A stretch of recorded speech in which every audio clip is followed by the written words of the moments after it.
אילו היו מספרים לאיילה טל-אל לפני יותר מ-20 שנה שעוד רגע היא תקבל כאן פרס מראש הממשלה על חדשנות ויזמות, סביר להניח שהיא לא הייתה מאמינה שזה אפשרי. לא שווה! איך הפכה אמא אחת את הבשורה הקשה בחייה למפעל חיים. אני מזמין אל הבמה את הגברת איילה טל-אל.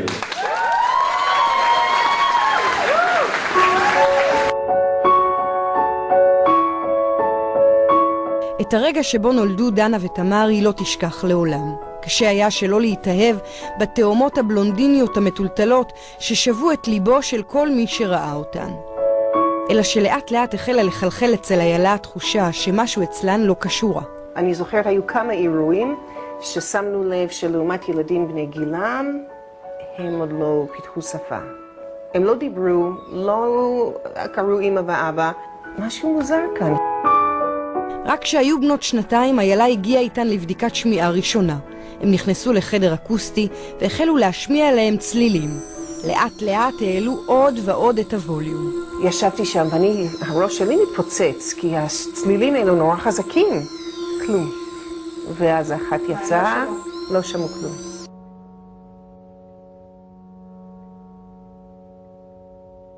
זו הייתה פצצה של איזה 5 טון בערך. שמוע ביום אחד שהבנות שלך יהיו ללמוד חרשות, הם לא יעשו את זה, לא ילכו לפה, לא יעשו את המסלול של החיות שלהן.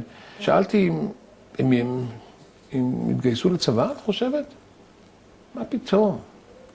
הם לא יתגייסו לצבא, הם לא יעשו את זה ולא יעשו את זה. וכו', רק את הדברים השליליים.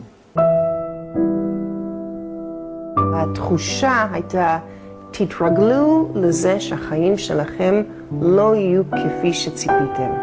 שהבנות לא יהיו כמו החיות הגדולות שלהם. אמרנו לעצמנו שאנחנו נעשה את הכל על מנת שהבנות האלה ישמעו. אני זוכרת שאנשים אמרו לי שהבעיה שלנו כהורים זה שאנחנו מתכחשים לזה שהילדים שלנו חרשים. אנחנו רוצים שהם יהיו ילדים שומעים, אבל הם לא. הם ילדים חרשים. יומיים אנחנו נוסעים, 3 ימים אנחנו נוסעים לקנדה. איילה ואלי שומעים על ניתוח חדשני שמבוצע בחול להטמעת שתל מיוחד באוזן, שיגביר את עוצמת השמיעה שלהן. זאת תהיה בעצם הפעם הראשונה שהן ישמעו. ומחברים אותם למכשיר ויושבים איתם בחדר ומשחקים איתם. והאמת היא שאני, זה היה לי, זה נס. כי מהשקט הזה מעבירים להם פולסים חשמליים, זה ביפים כאלו, ופתאום את רואה שמשהו קורה אצלם. כן, ראית את זה? כן. הרגע הזה אחרי הניתוח שבו ילד חרש ישמע קול בפעם הראשונה בחייו, היי, שמענו. יהפוך מאז לטרנד ויראלי מרגש בכל העולם. Daddy loves you. Daddy loves you. Daddy. Yes, here. Can you hear Daddy? יש ילדים שבוכים מזה, יש ילדים שהעיניים שלהם יוצאות מהפנים, יש ילדים שצוחקים, יש ילדים שרוצים להוריד את זה. דנה ותמר היו מסוג השקטות האלו, כאילו. את רואה שמשהו קורה. אבל לא מבינות מאיפה זה, מה קורה כאן. אבל למרות שדנה ותמר כבר שמעו, במערכת החינוך בארץ התעקשו ללמד אותם שפת סימנים וקריאת שפתיים, ולהפנות אותם למסגרות מיוחדות. אחות של איילה בקנדה מספרת להם על שיטה חדשנית בשם AV, ושולחת אותם להכיר משפחה מחול שביתם החרשת מטופלת בה. ברגע שראינו אותה, אבא שלה אמר לה, שירה, לכי להביא בבקשה את השפונג'ה, בלי לראות, בלי שראתה אותו, הלכה ועשתה את זה. עלתה למעלה, ירדה למטה, בחוץ, בפנים. אני לא האמנתי, אמרתי, כלומר, ישנה אפשרות שילד חירש יוכל לשמוע אותך ולבצע את מה שאתה אומר? מרחוק כזה. מרחוק, בלי שפת הסימנים ובלי תאורה ובלי... אמרתי לה, איילה, אני לא יודע מה קורה כאן, אבל אני את זה רוצה. אין לי. שיטת ה-AV מתעקשת שהחרשים באמצעות מכשירי השמיעה יכולים לשמוע, ולכן הם לא צריכים לקרוא שפתיים ולדבר בשפת הסימנים. תהליך הלימוד כאן הוא הפוך, דווקא מסתירים את הפה, כדי שהם יאמצו את חוש השמיעה. זה לא כזה יום אחד הם התחילו לדבר. לאט לאט, צעד אחרי צעד, מילה אחרי מילה. את רוצה להבין את הכל? כן. איילה הייתה פשוט מדהימה, אני לא הייתי יכול לעשות את זה. אני לא הייתי יכול בשיעורים שלהם, לא יכולתי לסבול. היה לי קשה, קשה, קשה.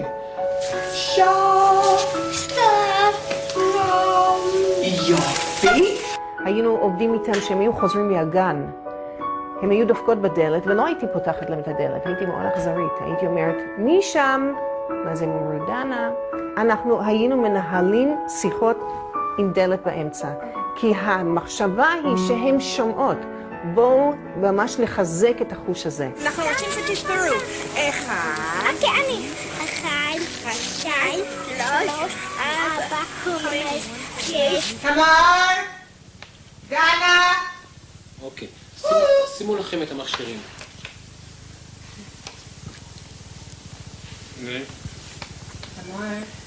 תמר. דנה. מה שלומכם? בסדר.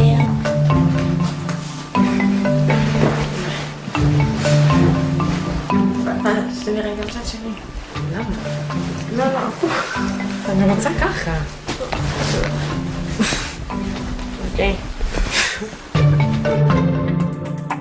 תמר, דנה. נכון. דנה, תמר. מי נולדה ראשונה? אני. ב5 דקות. כשהיינו קטנות יותר, אז הייתי מאוד שטותניקית ביסודי וגם בתיכון. היית, עדיין. אז בניגוד לתחזיות הפסימיות, תמר ודנה הצליחו מעל המשוער. הם סיימו בית ספר רגיל, סיימו בגרויות, התגייסו לצה"ל, טסו למזרח והיום לומדות במוסדות להשכלה גבוהה. זה לא אומר שזה היה פשוט. אז אני הייתי קצת יותר מהירה ממנה, אז הייתי יותר... אז זה מה שאת טובה ממני? לא. אני אומרת שאם את רוצה, אז כן. אני בעיה לא טובה ממך, אני לא עושה לך את זה. אבל תמר הצליחה להשלים פער מאוד יפה, סך הכל. תודה, דנה, זה מאוד מרגש. לפעמים אתם מדברים ואני לא מבינה מה אתם אומרים. אני שואל אתכם מה אמרתם ואתם אומרים לי לא משנה, אבל לי זה מאוד חשוב. אני זוכרת את עצמי בתקופה ביסודי שהיה לי מאוד קשה מבחינת השפה. אז בגלל זה אני קוראת לזה 20 מילים שמכיתה א', ידעתי רק 20 מילים. על דפי המבחנים שבהם התקשתה כילדה בלימודים, תמר החליטה לצייר את עבודת הקבלה שלה לבית הספר היוקרתי בצלאל. טוב, נגיד מה כתוב, תמר, אני מבקשת להגיש לי תיקון בחינה. אין ציון פה, כתוב פה לא ענית לשאלה, וסימן כי רק היא או שכעסה. התקבלת? התקבלתי. ביי גיל, ביי חמדה.